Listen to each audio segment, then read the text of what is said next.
Welcome to the weekly feature on Sportsbook Review, Games Too Risky to Bet, where me, Joe Duffy of OffshoreInsiders.com and Troy West of TroyWins.com, we isolate a game that we think is a little too risky to bet. Perhaps it's because of a lot of conflicting information, maybe too much uncertainty, usually a combination of both. And before I do get to Troy, just remember, if you're not already subscribed to Sportsbook Review's YouTube page, you are missing out. Subscribe right now.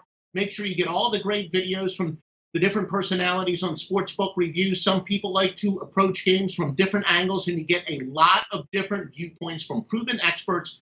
Also, make sure you like this video. If you have any questions or comments, do it in the comments section, and we will definitely respond to that. Well, Troy West of TroyWins.com, what game do you think is too risky to bet this week? Yeah, Joe, the NFL playoffs sure look tricky to me this week. You've got a lot of teams going in like the Atlanta Falcons, going in against a young head coach with the Rams. Can he continue things? But I'm actually looking at a game in particular with the Buffalo Bills traveling into Jacksonville. You got Buffalo a week ago, you would have thought no chance in hell this team makes the playoffs. They end the longest drought in the NFL, and now they're in, and now they're kind of playing with house money. Tyrod Taylor's looked a lot better here as of late. LaShawn McCoy, a big question mark going into this game. And then you got Jacksonville, who looked so good there for a while, and in the last 2 weeks have looked atrocious, losing to San Francisco and then losing to Tennessee last week. Could that have been because they already clinched, or could it be a reality check? Blake Bortles kind of looked like the Blake Bortles of old. He had a great December, but then he's really fallen off these last couple of weeks, and boy, he's not a guy that I would trust in the playoffs, Joe. I mean, this guy has no playoff experience, and he's a turnover machine. I would be hesitant to bet Jacksonville in this game. Right now, I've seen this line anywhere from between 6 all the way to 7.5. But for me, it's a game too risky to bet because, like I said, you got Buffalo coming in really with no pressure whatsoever. They do have the question mark at running back with McCoy. Will he play or will he not? But they are playing with house money. Jacksonville's coming into this game ice cold after looking fantastic weeks prior. So for me, Joe, it's just too risky to bet. You're getting a touchdown here. You got one team playing with house money, a lot of pressure on the other team. You got bad quarterback play with both teams, and you got two coaches with not a lot of playoff experience. I just think it's a too risky to bet game for me.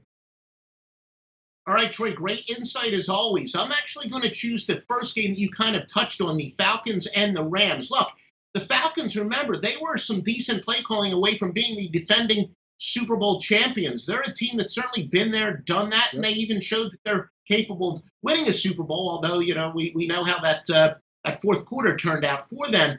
And they're getting anywhere from 6 to 6.5 points. But then conversely, I don't know if the Falcons are the automatic bet. They're going to be traveling 1,933 miles.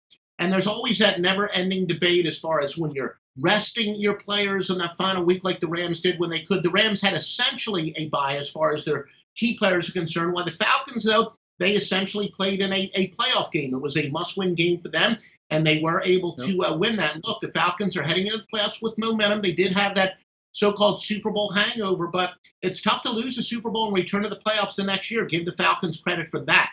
What I do warn people, though, don't outsmart yourself. I've already heard some people saying, wait a minute, the Rams, they're not a very good home team. The Falcons, they've been a very good road team, but when you have a team with a road away winning percentage that's at least 10 points better than the home team's home winning percentage, in the playoffs, the home team are very solid, 8-5-1 against the spread, including 5-0-1 since 2008. And remember, that's one of my golden rules. I say time and time again, nothing's more overrated when it comes to handicapping than straight up record. And nothing that squares really overreact to more than home road splits. You're right, the home road splits, I'm not you, but a lot of people out there are right who are saying, look, the home road splits would indicate that maybe the Falcons should actually be the favorite.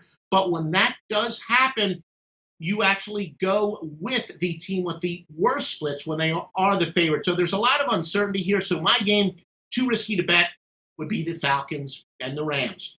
Well, make sure you join Troy and me next week for Games Too Risky to Bet. Join Troy at TroyWins.com and me at Joe Duffy's Picks at OffshoreInsiders.com for our premium picks.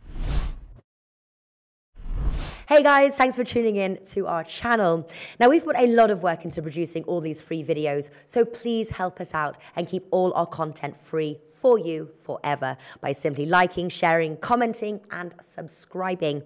Now, not to mention, a visit to our industry-leading website will warm the hearts of all our SBR employees, especially myself. Now, the links are over there to the left, so do check those out. Thanks for watching.